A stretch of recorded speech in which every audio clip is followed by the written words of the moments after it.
வணக்கம். ஜெய் ஸ்ரீராம். ஜெய் ஜெய் ஹனுமான். சுந்தரகாண்டம் பார்ட் 5. ஹனுமான் சிம்சுபா மரத்தின் இலைகளின் அடர்த்தியில் அசைவே இல்லாமல் மறைந்து கொண்டு ராட்சசிகளின் உருட்டல் மிரட்டல்களையும் சீதை மற்றும் திரிஜடையின் சொற்களையும் உள்ளபடி நேரடியாக கேட்டார். சீதையை பார்த்தபடி பலவிதமான சிந்தனைகளில் ஆழ்ந்து போனார் அந்த வாயுவின் புத்திரர்.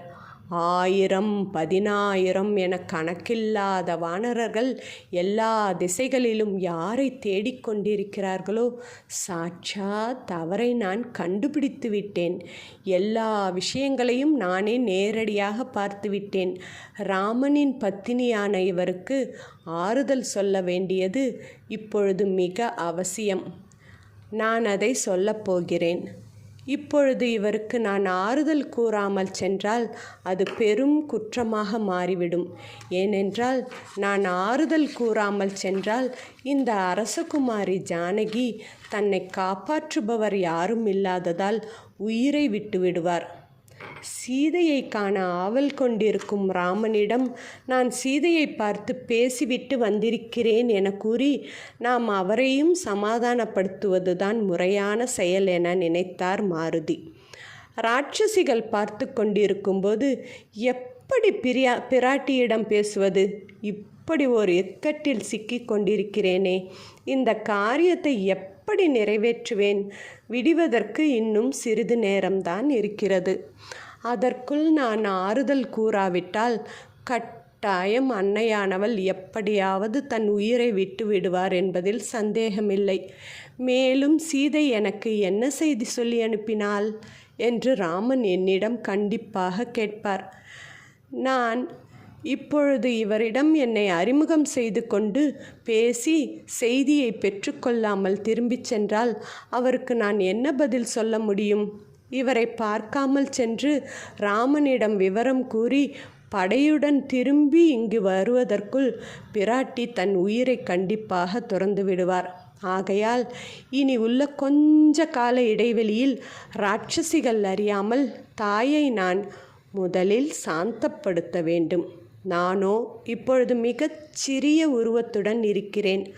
அதிலும் நான் வானரன். வானரர்களின் மொழி இவருக்கு புரியவே புரியாது. எனவே மனிதர்களின் செம்மையாக்கப்பட்ட மொழியில் பேசப்போகிறேன்.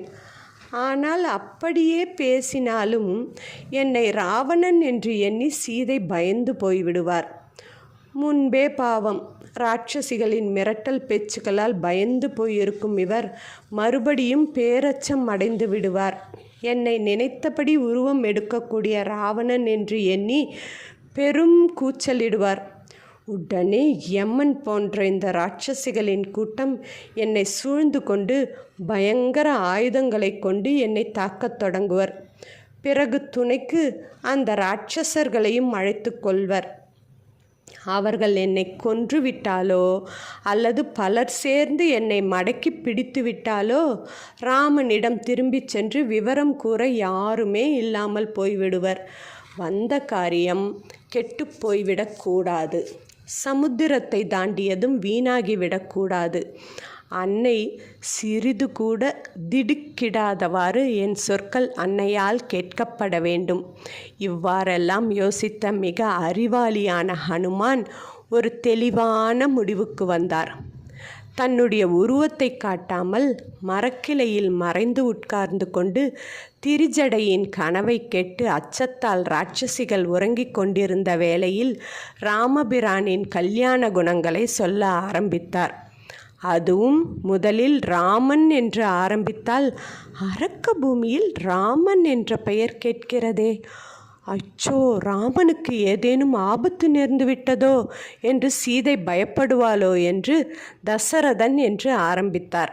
ஏனெனில் தசரதன் ஏற்கனவே போய்விட்டார். அதனால் தசரதன் என்று ஆரம்பிக்கலாம் என்று நினைத்து ராஜா தசரதர் பற்றிய பல பெருமைகளை கூறி பின் அவருடைய மூத்த புதல்வர் ராமன் என்று சொல்ல ஆரம்பித்து ராமனின் கல்யாண குணங்கள், பின் சத்தியம் தவறாத வயோதிக தந்தையின் சொல்லுக்கிணங்க மனைவி மற்றும் சகோதரனோடு காட்டுக்கு தவவேடத்துடன் அனுப்பப்பட்டது. ராவணன் மாயையான மான்வடிவால் ராமனை வஞ்சித்து சீதையை கவர்ந்து சென்றது. ராமன் சீதையை தேடிச் சென்றபோது சுக்ரீவன் என்ற வானர அரசனை கானகத்தில் சந்தித்து நண்பனாக அடைந்தது. ராமன் வாலியை கொன்று வானர ராஜ்யத்தை சுக்ரீவனுக்கு கொடுத்தது. பல்லாயிரக்கணக்கான வானர வீரர்கள் எல்லா திசைகளிலும் சீதையை தேடி அலைந்தது. தான் சம்பாதி என்னும் கழுகின் சொற்களை கேட்டு 100 யோஜனை தூரமுள்ள கடலை வேகமாக தாண்டி இங்கே வந்தது. எல்லாவற்றையும் கூறி, இப்பொழுது நான் ராமனால் சொல்லப்பட்டபடி அதே ரூபம், அதே நிறம், அதே பிரகாசம், அதே உறுதி கொண்ட தங்களை காண்கிறேன் என்று கூறிவிட்டு சிறிது நேரம் பேச்சை நிறுத்தினார். உடனே சீதையானவள் மிகவும் வியப்படைந்து பின்னலால் முறுக்கப்பட்டிருந்த தன் தலையை நிமிர்த்தி சிம்சுபா மரத்தை பார்த்தாள். அதன் எல்லா திசைகளையும் மூலைகளையும் உற்று உற்று பார்த்தாள். அப்பொழுது கற்பனை செய்து பார்க்க முடியாத அளவுக்கு அறிவாளியான அனுமனை பார்த்தாள்.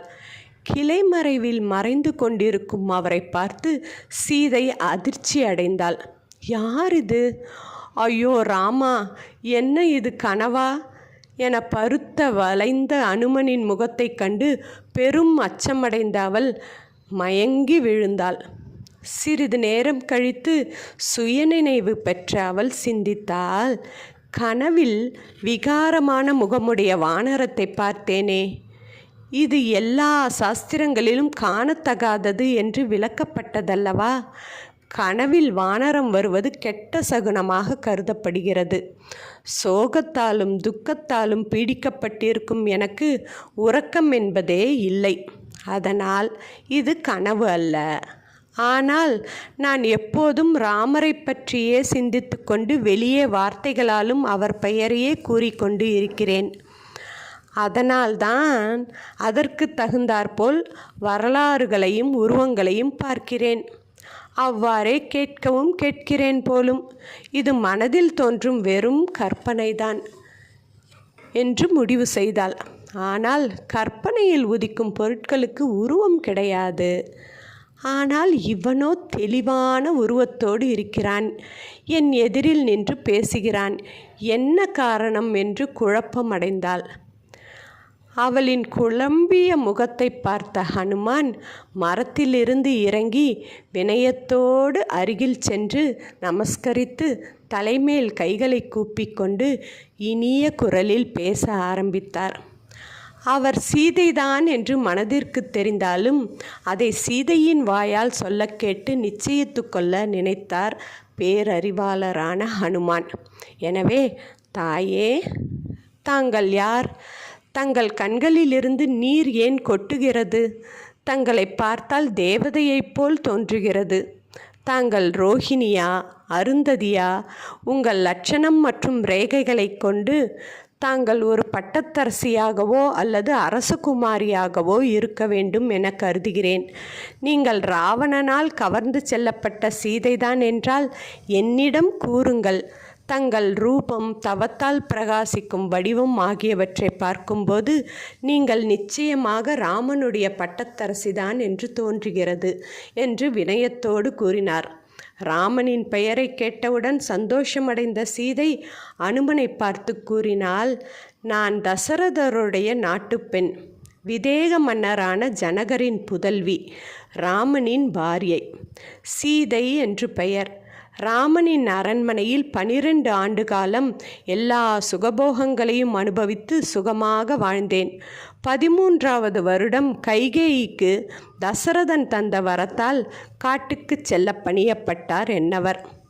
உடனே என்னவர் ராஜ்யத்தை துறந்து காட்டிற்கு செல்ல ஆயத்தமாகி என்னை தன் தாயாரிடம் ஒப்படைத்தார். ஆனால் நானோ அவரது முடிவுக்கு முன்னதாகவே மௌனமாக காட்டுக்கு செல்ல ஆயத்தமாகிவிட்டேன். அவர் இல்லாவிட்டால் அந்த சொர்க்கம் கூட எனக்கு இனிக்காது. சுமித்திரையின் மைந்தரான லட்சுமணனும் தன் அண்ணனுக்கு பணிவிடை செய்ய எங்களுக்கு முன்னதாகவே மரவுரி அணிந்து நின்றார்.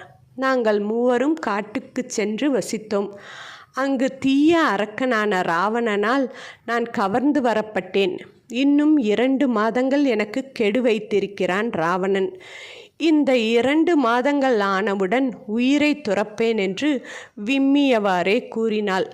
அவள் துயரை கேட்டு தானும் துயரம் கொண்டு சீதைக்கு ஆறுதலாக பதில் சொல்லத் தொடங்கினார் ஹனுமான். தாயே, நான் ராமனுடைய ஆணைப்படி தங்களிடம் தூதனாக வந்திருக்கிறேன். ராமன் நலமாக இருக்கிறார். தங்கள் நலன் பற்றியும் கேட்கச் சொன்னார். லட்சுமணனும் தன்னுடைய மரியாதையை தங்களுக்கு தெரிவித்தார் என்று கூறியவுடன் திருப்தியினால் உடலெங்கும் புல்லரித்தது சீதைக்கு. அந்த சந்திப்பினால் பரஸ்பரம் வியக்கத்தக்க அன்பு உண்டாயிற்று. நம்பிக்கை கொண்ட அவ்விருவரும் ஒருவருக்கொருவர் உரையாடத் தொடங்கினார்கள். அவளுடைய வார்த்தைகளை கேட்ட வானரர் சீதையின் அருகே செல்ல ஆரம்பித்தார். அவர் அருகில் வர வர மீண்டும் இவன் ராவணன் தானோ என்று சந்தேகப்பட ஆரம்பித்தாள் சீதை. பயத்தோடு அனுமனை பார்த்து, அந்த மாயாவியான ராவணன் தானே நீ? குரங்கு வடிவில் வந்து என்னை ஏமாற்றுகிறாயா? விரும்பியபடி உருவம் எடுக்கக்கூடியவன் தானே நீ? என்னை மீண்டும் துன்புறுத்த வந்துவிட்டாயா? அல்லது நான் சந்தேகித்தபடி ராவணன் இல்லையோ நீ? உன்னை பார்த்தவுடன் என் மனதில் மகிழ்ச்சி உண்டாயிற்று. நீ ராமனுடைய தூதனாக இங்கு வந்திருந்தால் உனக்கு மங்களம் உண்டாகட்டும் என்று வாழ்த்தினாள். சீதையின் மன ஓட்டத்தை புரிந்து கொண்ட ஹனுமான் செவிக்கினிய சொற்களால் பேசத் தொடங்கினார். ராமனின் அழகையும் குணத்தையும் விரிவாக எடுத்து கூறினார். பின்பு அந்த ராவணன் ராமனின் அம்புகளால் அழியப்போவதை காணப்போகிறீர்கள் என்று எடுத்துரைத்தார்.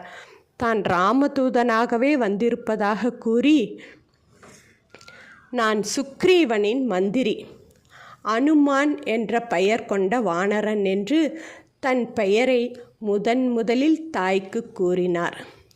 பின் உங்களை காணவே பெருங்கடலை தாண்டி இலங்கைக்குள் நுழைந்து வானரர்களுள் தங்களை முதலாக காணும் பாக்கியம் பெற்றேன் என்று கூறினார். நான் ராவணன் இல்லை தாயே, அந்த சந்தேகத்தை விட்டுவிடுங்கள், என் மேல் நம்பிக்கை கொள்ளுங்கள் என்று வேண்டினார். அனுமனின் வார்த்தைகளை கேட்டவுடன் சமாதானமடைந்த சீதை தன் இனிய குரலால் பின்வரும் சொற்களை கூறினாள். ராமனுடன் உனக்கு எவ்வாறு சம்பந்தம் ஏற்பட்டது? லட்சுமணனை எவ்வாறு அறிவாய்? வானரர்களுக்கும் மனிதர்களுக்கும் இடையே எவ்வாறு சந்திப்பு ஏற்பட்டது? ராமலட்சுமணர்களின் வடிவழகை பற்றி விரிவாக கூறு. அதை கேட்டாலே என்னுடைய சோகம் தொலைந்து போகும் என்று கூறினாள். உடனே ஹனுமான் ராமனின் அழகை மிக அழகாக விரிவாக வர்ணித்தார். லட்சுமணனும் ராமனைப் போன்றே அன்பிலும் அழகிலும் குணத்திலும் சிறந்தவர் என எடுத்து கூறினார். இருவரும் தங்களை தேடிக்கொண்டு நாடு முழுவதும் சுற்றி வந்தபோது எங்களை சந்தித்தார்கள் என்று அதை பற்றியும் விவரமாக எடுத்துரைத்தார். பின் அவர்களுடைய உரையாடல் எவ்வாறு சீதைக்கு நம்பிக்கை அளிக்கும் விதமாக மாறியது, கணையாழியை கொடுத்தது போன்ற பல விஷயங்களை இனி அடுத்து வரும் ஆடியோவில் காணலாம். ஜெய் ஸ்ரீராம். சீதா லட்சுமண ஹனுமத் சமேத ஸ்ரீராமனுக்கு ஜெய்.